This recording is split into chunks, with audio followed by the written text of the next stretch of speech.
All right. App, netbook, social media, broadband, you know all those terms. You're familiar with them all. You know what they mean. Do you consider yourself possibly a tech savvy? If not, you need to listen up. This week, a lot of folks, a lot of well-known folks turned out for a major summit to bring people, especially in minority communities, up to speed in the digital age. Some of those names I mentioned, I'll tell you about: Hill Harper, Mayor Cory Booker, Mayor Shirley Franklin, Jackie Reed, the SEC Commissioner, Mario Armstrong.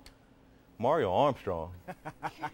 Mario Armstrong. How that name get in there? Oh, that's wrong. How that name get on my scripts in here? Mario, our tech guy, of course. I've been working hard for the past 10 years of my life trying to get people to understand how to bring technology into the new millennium. Man. All right, so this was a big gathering. You were able to go to this summit. Now, yes. Tell us the goal of this thing. So the goal of this summit was to really bring to Newark, New Jersey, a national program to discuss the importance of bringing broadband technology to low-income and minority communities. That was the goal, to have a much broader, larger discussion about the importance and the value. And what they were trying to do was really set a new agenda. They unveiled an agenda called the JET agenda, J-E-T, which is jobs, education, and technology, is what they were all about, and how you can use everything from wireless technology to broadband technology in your home to better your health care, to better your career opportunities, and to better your life economically. And tell us about, and again, I kind of named some of the folks there. We got some video of you up on stage doing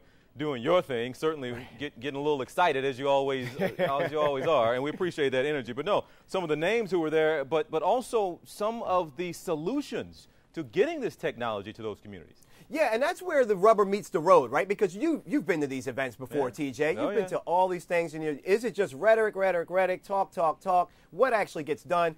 The Alliance for Digital Equality is the name of the organization that put this on. Now, honestly, they kind of sprung up on me out of nowhere. I mean, I just got word of them about a year ago, and they have been diligently going to city after city, creating new chapters, not just talking, but actually in Washington, D.C., they have a chapter. In Miami, they have a chapter. In Los Angeles, they have a chapter. Now in Newark, New Jersey. So they are actually putting people together and doing mobilization, and they're bringing major stakeholders, FCC commissioners, and all these people that are involved in the National Broadband Plan, and politicians and other dignitaries like former Mayor of Miami, Manny Diaz, former mayor of your hometown, of Atlanta, Franklin, are all now involved in this and are really bringing some momentum and mobilization to these efforts. All right, FCC chairman there as well, which was a major one to have. What did she have to say? Yeah, FCC Commissioner, Mignon Clyburn was there, and we actually talked a lot about the FCC National Broadband Plan, but she also had some specific things to say about the minority community. You don't have to be a millionaire. You don't have to have $1 million advertising budget in order to promote yourself. The opportunities you've got to feel the excitement in me, because I know that especially communities of color, especially communities with economic challenges, especially with communities with educational disparities, that they could bridge those divides through this technology. From our perspective, the digital revolution provides for us the opportunity to level the playing field for a number of individuals who have essentially been shut out over the last 30 years because of excess economic inequalities in communities of color and versus the more affluent communities in America.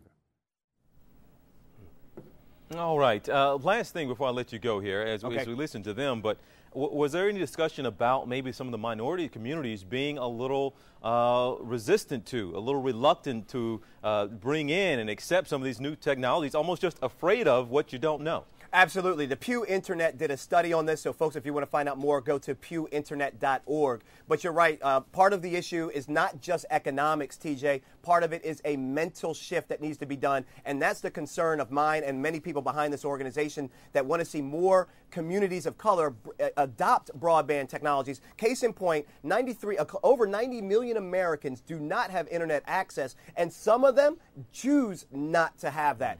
And it's not just about the economics. They haven't seen why it's relevant to their life, and that is what needs to change. All right, Mario Armstrong.